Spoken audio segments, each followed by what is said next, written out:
Saudara-saudari yang terkasih, kita jumpa lagi dalam Pelita Hati hari ini, Sabtu tanggal 9 Maret 2019, hari Sabtu sesudah Rabu Abu.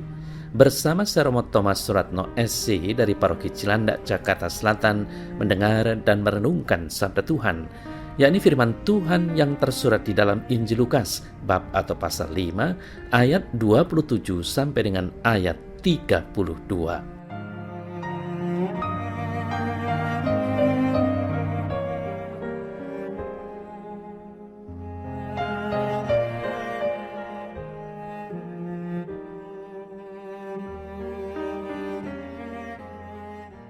Kemudian ketika Yesus pergi keluar, ia melihat seorang pemungut cukai yang bernama Lewi sedang duduk di rumah cukai.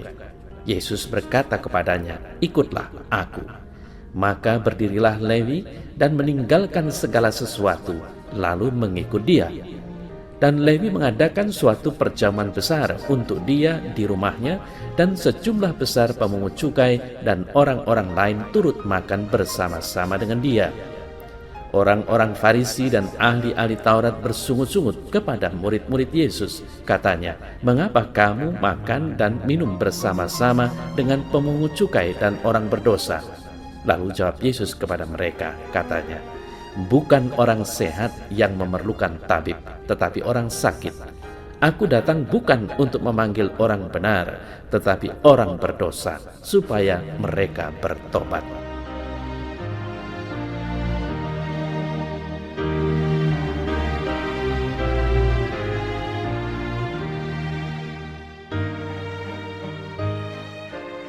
Saudara-saudari yang terkasih, pepatah mengatakan semut di seberang laut tampak, sedangkan gajah di kelopak mata tidak tampak. Dengan mudahnya kita mengecam kejahatan orang-orang di sekitar kita. Sementara itu, betapa sulitnya kita bercermin tentang diri kita sendiri, yakni melihat cacat celah yang ada di dalam diri, di dalam hati, dan di dalam jiwa kita. Pada dasawarsa terakhir ini, betapa sangat mudah dan beraninya kita menyalahkan orang lain, tidak terkecuali pemerintah kita. Saudara saya terkasih, bukan saatnya lagi untuk sekedar berdebat mengenai sikap tobat yang benar atau mencari siapa yang salah dan benar, namun harus mulai bertindak menuju kepada yang baik dan benar. Sikap dasar yang Tuhan tunjukkan kepada kita bisa kita landaskan pada firman Tuhan. "Aku datang bukan untuk memanggil orang benar, tetapi orang berdosa supaya mereka bertobat." Dipanggil untuk bertobat menjadi landasan hidup kita, sebagaimana ditulis oleh penginjil Lukas dalam Injilnya hari ini. Saudara-saudari yang terkasih, Tuhan memanggil siapa saja yang dikehendakinya. Pemungut cukai, penganiaya, pengusaha, guru, pegawai, bahkan anak bakul pun bisa menjadi rasul kalau hati terbuka pada karya rahmat Allah. Kalau Tuhan telah memikat, maka rahmat-Nya membebaskan dari segala halangan dan rintangan. Saudara-saudari yang terkasih, dalam Injil dikatakan bahwa Allah penuh perhatian dan belas kasih kepada orang yang dipojokkan dan dianggap berdosa oleh sesamanya. Hal itu terbukti dari pertemuan Yesus dengan Lewi pemungut cukai. Pertemuan itu merupakan perjumpaan kasih yang sungguh membahagiakan.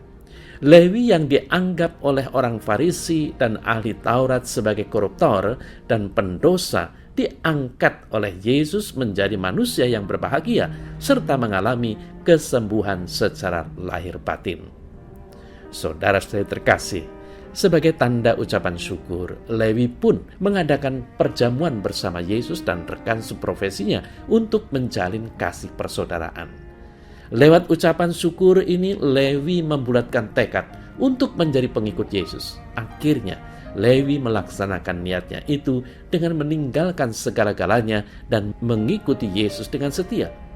Perjumpaan dengan Tuhan Yesus telah mengubah hidupnya.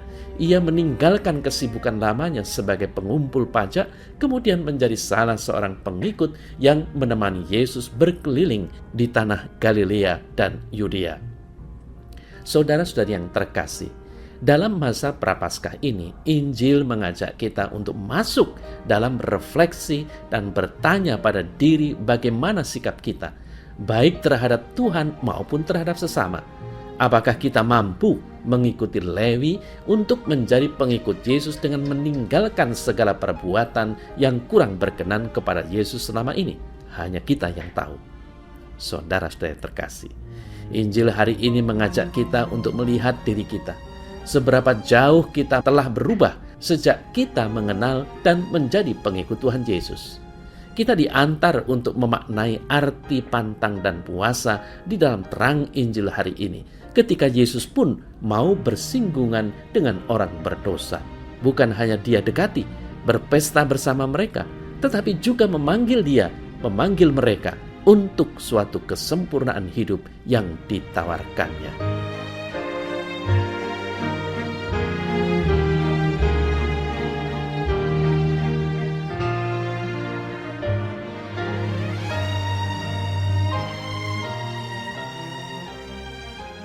Ya Tuhan Yesus, bantulah aku untuk membaharui hidupku setiap hari, sehingga aku mampu mengikuti dan melakukan kehendak-Mu dan segala adaku berkenan kepadamu. Terpujilah Engkau yang hidup kini dan sepanjang segala masa. Amin.